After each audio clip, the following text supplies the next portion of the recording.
going up a little early, normal than usual. But hello, welcome back to the channel. It's day 12 on this journey, this interesting journey in today's, talking about something that I really, oh my God, this is like not my strong suit. It's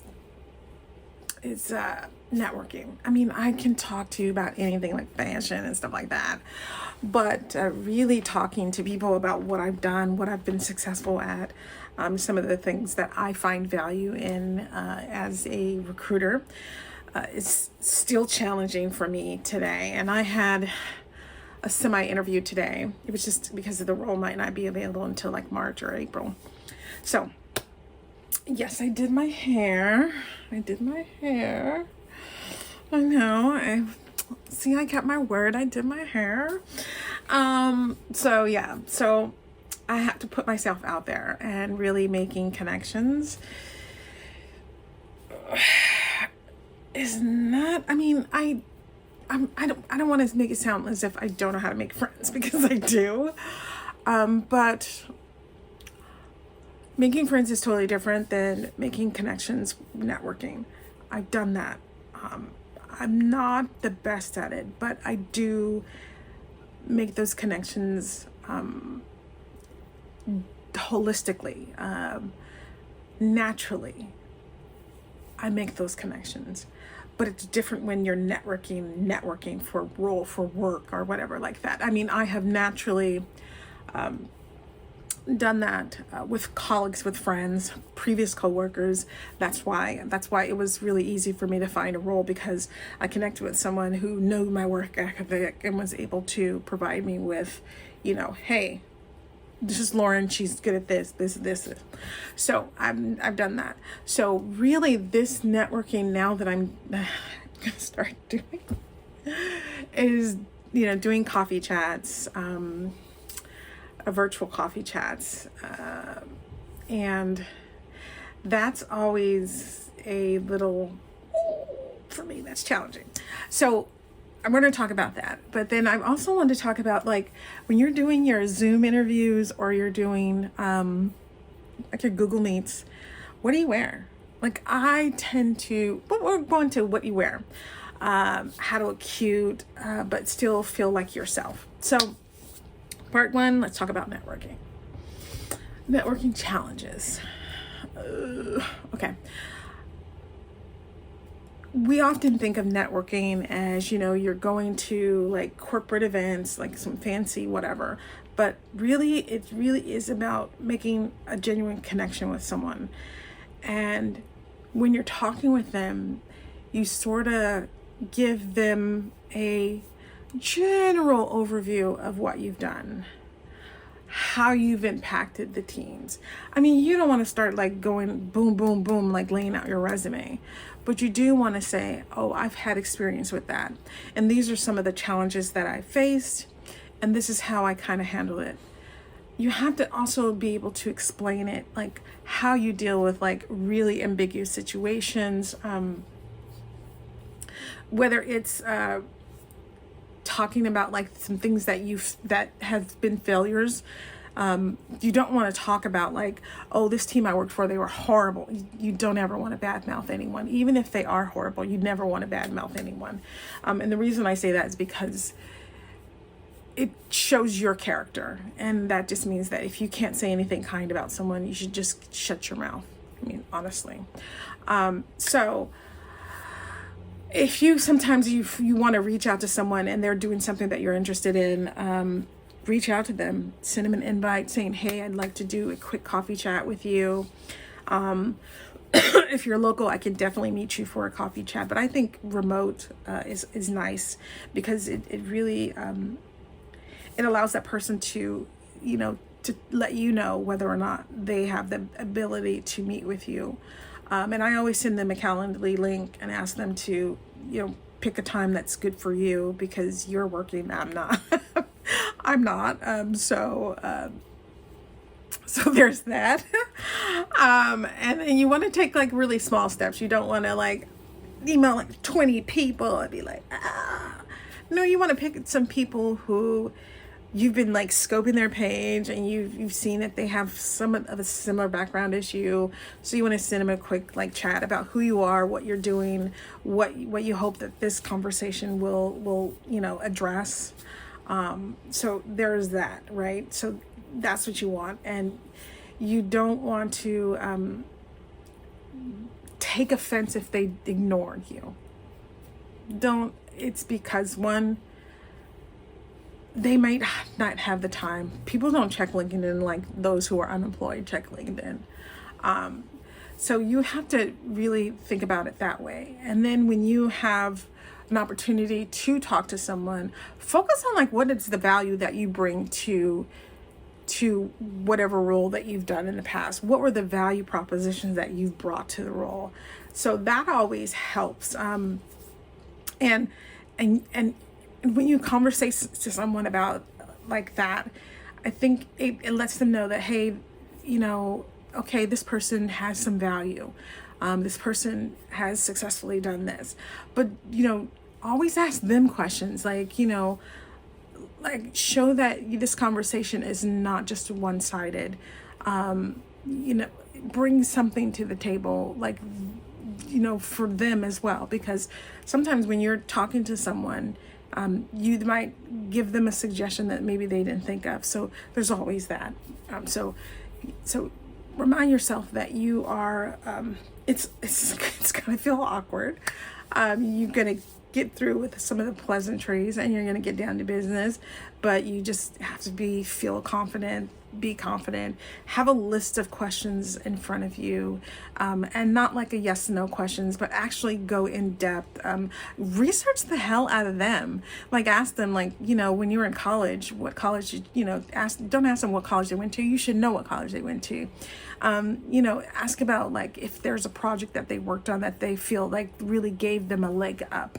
So, finding out those kind of different things, they kind of help you out. And if you got any suggestions about like what kind of like some other networking things that you think that, I know there's Donut, there's like lots of different like events like in your city that you can attend for people who are looking to build a tool or build an app. So there's lots of different events. The city usually gives like free networking, not necessarily free, but there are networking events, there are wine tastings that you can go to.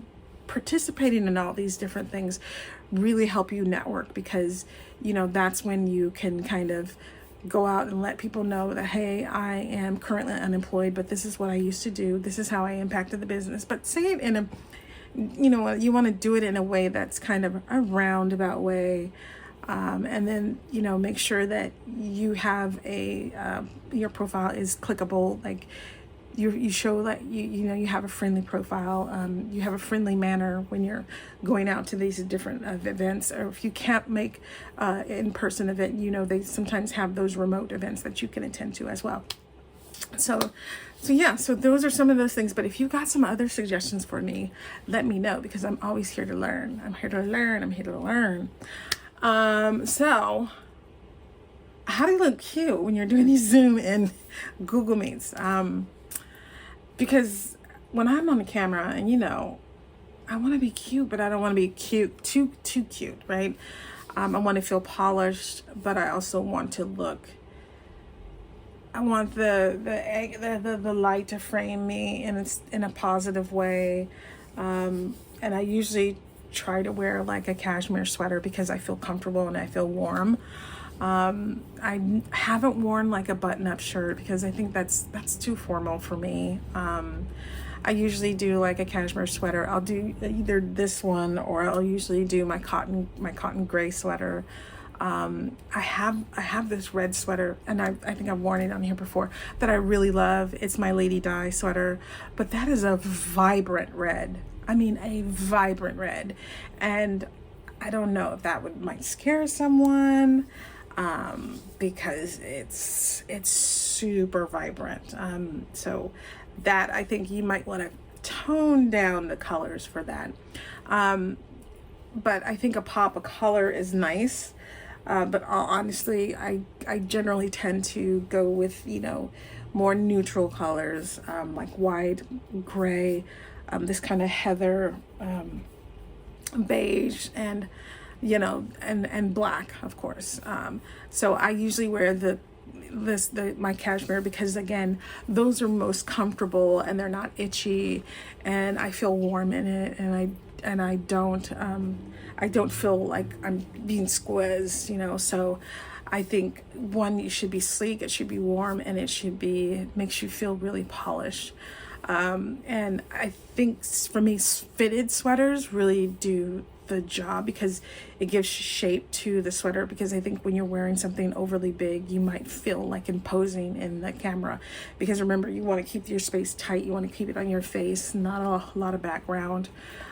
So usually with Zoom or Google Meet, they allow you to either blur your background, which I suggest that you do. You always blur your background. Because that just keeps the person looking at you and not your, oh, they've got that book there, oh, I read that book. Or yeah, it keeps it to a minimum, keeps it focused on your face. And then you want, and I always say, be relaxed. So this sweater is nice. Don't wear, like, I tend to, like, not wear too much jewelry. I might wear like a cute pair of, of earrings. I didn't wear any today. And then, like, my usual chain. But you want to be very, very natural looking, but also professional. So jewelry, simple jewelry. And like I said, the pop of color is ideal. It's nice, but I think sometimes when you're wearing something so colorful that it tends to distract away from who you are. I got some, like, a hair somewhere.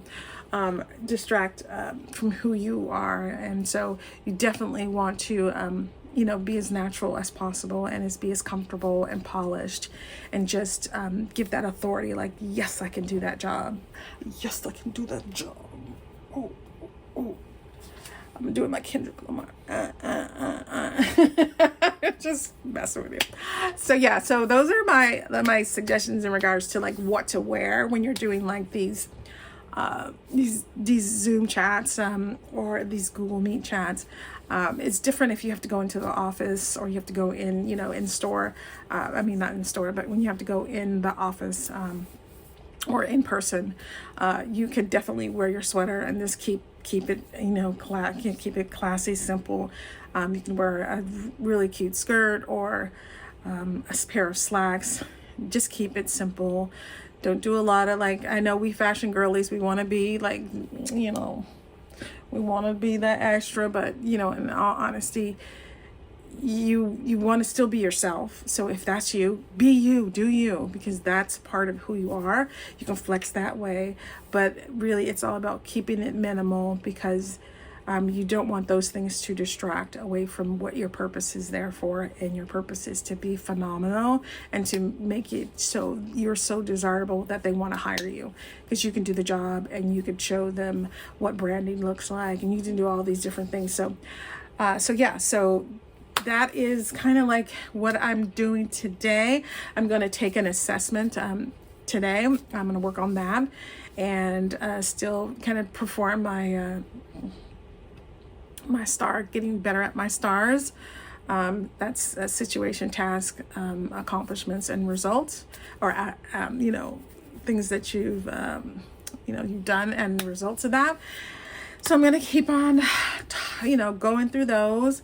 And then tomorrow, for day 13, what are we going to talk about next? We're going to do something along the oh my gosh, I need more coffee. Along the lines of, I thought I had my water here. We're going to do definitely along the lines of, networking and different things of that nature, because I think this whole week is about, showcasing, connecting, communicating, networking, all those different things that you need to do in order to progress in your employment. It's a like I said, I think earlier this week, looking for a job is trash. It's horrible. But I think you have to make it fun. And I'm just saying this out the side of my mouth, but it really should be fun. It should be you're constantly, every rejection is a learning moment. Just getting an interview is a win. We talked about that. Win, win, win. So even if you don't move to the next stage, you still won because they saw something in your profile, they saw something in your resume. You just need to better communicate that reason. And sometimes the field is just so saturated that they just generally pick person out of a hat and just say, these are the 5 we'll interview. So it might just be a little luck of the draw, but yeah, so there's that. And then sweater wise, like, what do you wear to feel comfortable, to feel polished, to feel professional, to be that girl when you're conducting interviews? I always say keep it light, keep it airy, keep it bright. You like wear colors if you want. I tend to, go with more muted, more soft tones. But it has to be something that you feel very comfortable in. And keep your jewelry too limited. But if you want to wear some, big earrings, go by all means wear the big earrings. I try to keep it, this is my flair. This is my flair. And I like it. I wear some rings sometimes. I do like to keep my hands polished because I just think you look just very well kept and well groomed. So I tend to either do red, like black, or even like a deep maroon, because that's the color of, that was the color of the season, the Palatone color of the season. Now it's more of a taupe, so I can definitely do that as well. So those are things that I'm finding helpful in networking and doing those things. But by all means, if you have any suggestions of what I should do or what you've done that you found success in, please comment below. Claude and I want to say thank you. He's sitting right behind me. We want to say thank you for being here, constantly watching, constantly supporting, and even though nobody's watching, I still feel the imaginary love. I still feel the love. All right, thank you, and I'll see you tomorrow. Bye.